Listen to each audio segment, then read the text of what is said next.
Episode एक flashback दिखाता है जहां नीको अपने बचपन के दोस्त मोरीहितो ओटोगी से मिलती है। सीन में नीको के चेहरे पे एक्साइटमेंट है और मोरीहितो थोड़ा सीरियस है, लेकिन दोनों के बीच क्लियरली एक इमोशनल बॉन्ड है। बचपन में वो दोनों साथ खेलते थे और ये सीक्वेंस एस्टैब्लिश करता है कि दोनों की यारी पुरानी है जो आगे स्टोरी में इम्पॉर्टेंट होगी। फिर सीन फास्ट फॉरवर्ड होता है प्रेजेंट डे में। मोरीहितो अब एक काम कंपोज्ड हाई स्कूलर है, काफ़ी अलग है अपने बचपन के वर्जन से।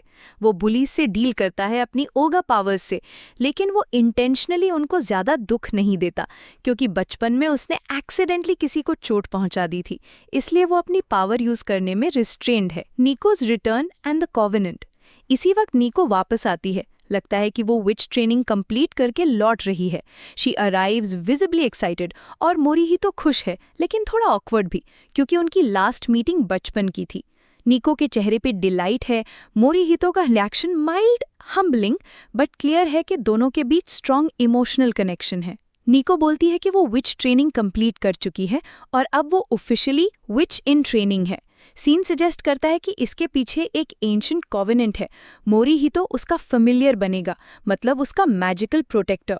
नीको एक्साइटेड है, वो अपनी पावर्स शो करना चाह रही है, जबकि मोरीहितो थोड़ा हेजिटेंट है, लेकिन अपनी ड्यूटी एक्सेप्ट कर लेता है। और फिर सीन शिफ्ट होता है जब नीको अपने मैजिक स्पेल्स दिखाती है। यहाँ ही कॉमेडी टोन सेट होती है कि मैजिक उतनी सिंपल चीज़ नहीं है। First spell, she tries to repair a broken mug with a witch recovery spell, but spell का इफेक्ट होता है कि मग सही हो जाती है, लेकिन मोरीहितो का फेवरेट मग टूट जाता है। फिर Niko flip flap flat spell cast करती है और अनएक्सपेक्टेडली वो खुद पेपर थिन हो जाती है।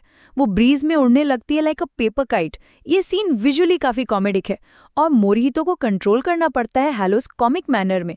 ही कम्स टू रेस्क्यू हर और व्यूअर्स देखते हैं कि मैजिकल एक्सीडेंट्स दोनों के लिए चैलेंजेस बन सकते हैं। तीसरा स्पेल है सुपर लाइट, जिससे नीको या ऑब्जेक्ट्स हल्की हो जाती हैं, बट साइड इफेक्ट ये होता है कि लेटर वो हैवियर हो जाती हैं। फॉर एग्जाम्पल, नीको makes something light and it floats, लेकिन उसका ऑपोजिट इफेक्ट होता है जैसे वेट डबल हो जाना, और इमोशनल वेट भी फील होता है towards the end of this segment. Daily life and bonding moments. ये स्पेल्स के चक्कर में सीन कट होता है टू अ ग्रोसरी स्टोर या नेबरहुड शॉपिंग सीक्वेंस। नीको एक्साइटेड है शो ऑफ करने के लिए। वो कहती है कि विचेस का काम सबके हेल्प होता है। इसकी वजह से वो पब्लिक में अपनी आइडेंटिटी रिवील करना चाहती है। मोरीहितो स्लाइटली कंसर्न्ड है, सजेस्ट कि कोई एक्सीडेंट्स हो सकते हैं, बट नीको आगे उसके connection helps a magical improvement. इस कॉन्वर्सेशन से उन दोनों के रिलेशनशिप डायनामिक्स क्लियर होते हैं। नीको प्रोएक्टिव, एनर्जेटिक और होपफुल, मोरीहितो प्रोटेक्टिव और कॉशियस। इमोशनल सपोर्ट उनके बॉन्डिंग स्ट्रेंथन हो रही है और डायलॉग सजेस्ट करता है कि मोरीहितो के अंदर अफेक्शन भी डेवलप हो रहा है। Niko shyly but clearly is attracted to Morihito और मोरीहितो भी ग्रेजुअली अप्रिशिएट करने लगता है। Foreshadowing prophecy and tension rise. Shopping के बीच एक सटल मोमेंट होता है जहां नीको का फेस चेंज होता है, जैसे उसने कुछ फील किया हो। मोरीहितो नोटिस करता है और सीन हिंट करता है आगे एक प्रोफेसी है, कोई डिजास्टर प्री डेस्टाइन्ड है। नीको के मदर का जिक्र होता है या वो अपीयर होती हैं फ्लैश के फॉर्म में, जो बोलती हैं कि एक डिजास्टर प्रोफेसी है जो नीको के आने से लिंक्ड है। इस अनाउंसमेंट से मोरीहितो बोलता है कि वो नीको का प्रोटेक्टर होगा, जो एंशिएंट कॉवेनेंट कंफर्म करता है। तो एपिसोड का वो 20 से 30 मिनट वाला पार्ट शुरू होता है जब निको और मोरीहितो शॉपिंग के लिए निकलते हैं। निको बहुत एक्साइटेड है कि अपनी विचहुड को प्रैक्टिकल लाइफ में टेस्ट करेगी और मोरीहितो थोड़ा सा हेजिटेंट। कहता है कि उन्हें डिस्क्रीट रहना चाहिए ताकि कोई उनकी आइडेंटिटीज़ ना पकड़ ले, स्पेशली जब निको अभी ट्रेनी है और ऐसी दिक्कत हो सकती है जो उन दोनों को ट्रबल में डाल दे।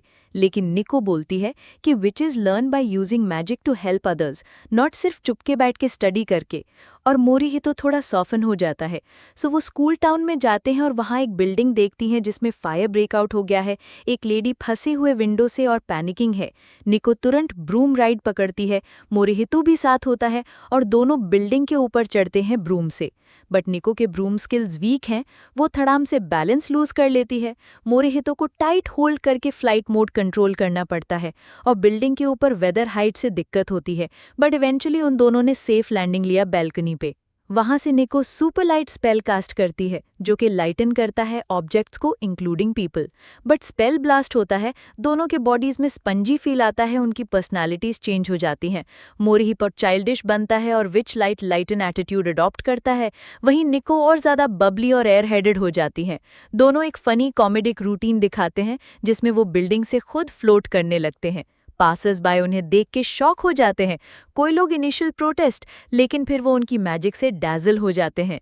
बट एग्जैक्टली 30 सेकेंड्स में मैजिक का कॉस्ट आ जाता है, बैकलैश। एंड जो अर्लियर लाइट फील उन्हें मिला था, अब हेवी ही लोच, लिटरली और इमोशनली।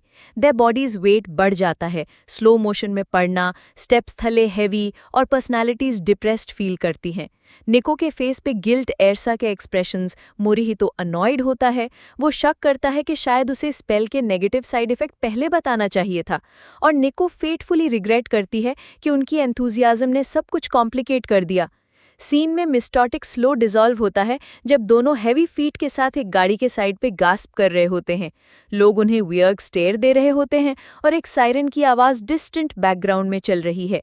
फिर एक क्विक कटबैक उनकी ओरिजिनल शॉपिंग ट्रिप पे आता है। निको इमोशनल होके मोरिहितो से माफ़ी मांगती है। मोरिहितो जेंटली होल्ड करता है उसका हाथ और सॉफ्टली कहता है, it's okay, you are trying, हम सीख रहे हैं। जो एक टेंडर मोमेंट है उन दोनों के बीच, दिखाता है कि उनका बॉन्ड डीप यारी से ज़्यादा कुछ हो चुका है और इमोशनल वेट सेटल होता है कि दोनों अब एक टीम है। फिर सीक्वेंस ट्रांजिशन होता है उनके घर लौटने की तरफ, जहां सीन स्लो पैन करता है किचन की टेबल से, जहां एक क्रैक्ड मग फिक्स्ड होती है, जो बिल्कुल वही मग है जो पहले निको ने रिपेयर स्पेल कास्ट किया था विंडो ब्रेक के टाइम। एयर फिलिंग होता है नॉस्टैल्जिक फ्लैशबैक से। निको की माँ इबुकी दिखती है वॉइस ओवर कहते हुए कि निको, एक प्रोफेसी ने दिखाया तुम पर एक अपकमिंग डूम है 1 साल में, सिर्फ तुम्हारा फैमिलियर ही उससे बचा सकता है। जिससे पता चलता है कि Morihito is not just her friend या सिक्योरिटी गार्ड, बल्कि डेस्टिनी का एक मेजर पार्ट है। मोरिहितो की एक्सप्रेशन एक मिक्स ऑफ डिटर्मिनेशन और कन्फ्यूजन होती है, क्योंकि अब उसके ऊपर एक हायर रिस्पॉन्सिबिलिटी आई है। और निको की आइज फिल हो चुकी हैं टीयर से। वो सीरियस और वल्नरेबल मोमेंट है। फिर क्विक मोन्टाज होता है of Niko preparing magical tools, spell books open, broom leaning corner पे, जैसे कि अब ट्रेनिंग टाइम से रियल एक्शन टाइम में स्टेप कर रहे हैं। और एपिसोड उनके घर के लिविंग रूम पे फ्रीज फ्रेम होती है, जहां निको पजामाज पहने सोफा पे बैठी होती है। मोरिहितो उसे देख रहा होता है। निको शाइली ट्राई करती है सिडक्टिव पोज, तो कहती है, मोई, मुझे कोजी कडल्स चाहिए। मोरिहितो ऑकवर्ड स्माइल देता है, सेज, बस यही हूँ, hero of your magical message. और निको गिगल करती है। फेड आउट होता है स्क्रीन और ending theme song watch me. For next episode subscribe to our channel और भूलना मत लाइक करना और अपने एनिमे लवर फ्रेंड्स के साथ शेयर करना।